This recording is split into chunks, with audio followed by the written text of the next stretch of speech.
American navy کے اندر تعینات فوجیوں کے حوالے سے جو رپورٹ سامنے آ رہی ہیں وہ کافی سنجیدہ نوعیت کی ہیں۔ American aircraft carrier USS Abraham Lincoln پر موجود فوجی اس وقت شدید دباؤ اور مشکلات کا سامنا کر رہے ہیں۔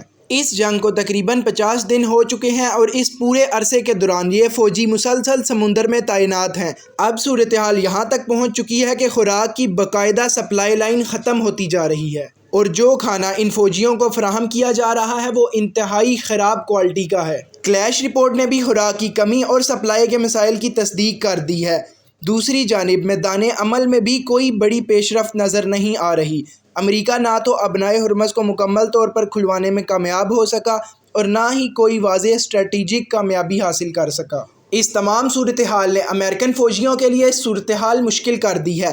ایک طرف آپریشن طویل ہوتا جا رہا ہے اور دوسری طرف کوئی نتیجہ سامنے نہیں آ رہا، جس سے امریکن فوجیوں کا مورال اور ہمت جواب دیتی جا رہی ہے۔ وہیں دوسری جانب امریکہ کے ڈیفنس سیکریٹری پیٹ ہیگزیٹ کی جانب سے ایک سخت بیان سامنے آیا ہے۔ انہوں نے واضح کیا کہ اگر اسلام آباد میں ہونے والے مذاکرات کے دوران ایران امریکہ کے ساتھ کسی ڈیل پر آمادہ نہ ہوا تو امریکہ زمینی کارروائی سمیت مزید سخت آپریشنز استعمال کرے گا۔ اگر امریکہ ایران کے خلاف زمینی کارروائی کر بھی دیتا ہے تو صرف فوجیوں کی تعداد کافی نہیں ہوتی، بلکہ ان کا مورال، لاجسٹکس اور مسلسل سپورٹ سب سے اہم عناصر ہوتے ہیں۔ موجودہ حالات میں جہاں پہلے سے تعینات ایئر کرافٹ کیریئر پر فوجی شدید دباؤ کا شکار ہیں، مزید فورسز کو شامل کرنا امریکہ اپنے لیے مسائل کھڑے کر رہا ہے۔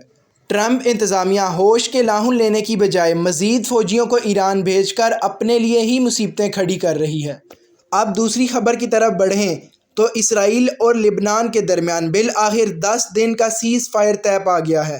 حالانکہ کچھ دن پہلے تک اسرائیل اس بات پر قائم تھا کہ کسی بھی امن معاہدے میں لبنان کو شامل نہیں کیا جائے گا۔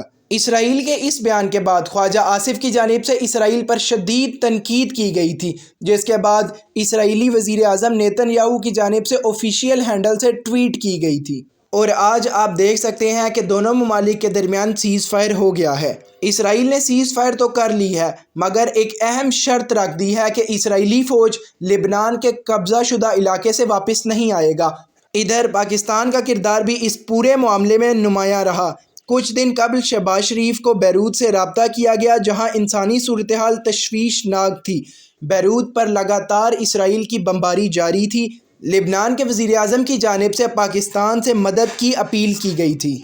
اب اسلام آباد میں جاری مذاکرات کی طرف آئیں تو ڈونلڈ ٹرمپ کے بیان کے مطابق پاکستان میں جاری مذاکرات تیزی سے آگے بڑھ رہے ہیں اور مذاکرات ایک ممکنہ معاہدے کی طرف پہنچ چکے ہیں۔ ڈونلڈ ٹرمپ نے اشارہ دیا ہے کہ اگر ڈیل فائنل ہو جاتی ہے تو وہ خود پاکستان آ کر اس پر دستخط کر سکتے ہیں، جو کہ ایک غیر معمولی اور ہائی پروفائل سفارتی لمحہ ہوگا۔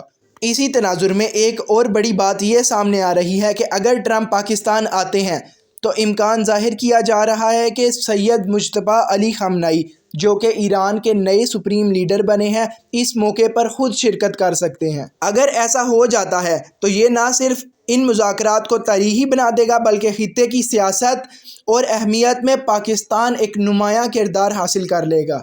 ڈونلڈ ٹرمپ کا یہ بیان اس بات کی نشاندہی کرتا ہے کہ اب دونوں ممالک کسی نہ کسی مفاہمت کے قریب پہنچ چکے ہیں، اور اگر یہ معاہدہ طے پا جاتا ہے تو اس کے اثرات صرف دو ممالک تک محدود نہیں رہیں گے بلکہ پورے خطے اور عالمی سیاست پر اس کے گہرے اثرات مرتب ہوں گے۔ اپنی اگلی خبر کی جانب بڑھیں تو یوکرین کے محاذ پر ایک سنگین لاجسٹک مسئلہ سامنے آ گیا ہے۔ یوکرین میں ملٹری ہتھیاروں اور دفاعی ساز و سامان کی کمی رپورٹس کی جا رہی ہیں۔ امریکن ایئر ڈیفنس سسٹم کے انٹرسیپٹرز کے حوالے سے کہا جا رہا ہے کہ یہ انٹرسیپٹرز ختم ہو گئے ہیں۔ امریکہ نے زیادہ تر ایئر ڈیفنس سسٹمز کا یوز اسرائیل کے دفاع میں کر دیا ہے، جبکہ یوکرین کے محاذ پر اب کچھ نہیں بچا۔ اگر امریکہ کی اس اسٹریٹجی کو وسیع تناظر میں دیکھا جائے تو امریکہ کی روایتی حکمت عملی یہی رہی ہے کہ وہ اپنے مخالفین کے خلاف بالواسطہ طور پر دوسرے ممالک کو سپورٹ کرتا ہے، لیکن اب امریکہ کی یہی حکمت عملی اس کے لیے دباؤ کا باعث بنتی جا رہی ہے، کیونکہ ایک ہی وقت میں مختلف ممالک کو سپورٹ فراہم کرنا امریکہ کے وسائل پر بوجھ بن رہا ہے۔ اسی دوران چین اب کھل کر تائیوان کے خلاف آ چکا ہے، کیونکہ خطے میں امریکہ کی گرفت پہلے کے مقابلے میں تائیوان کے اوپر بہت کمزور ہو گئی ہے۔ تو ناظرین یہ تھی تمام صورتحال، اس سلسلے میں جیسے ہی کوئی نئی خبر آتی ہے ہم آپ تک پہنچاتے ہیں۔ تب تک کے لیے چینل کو سبسکرائب کریں اور ویڈیو کو لائک کریں۔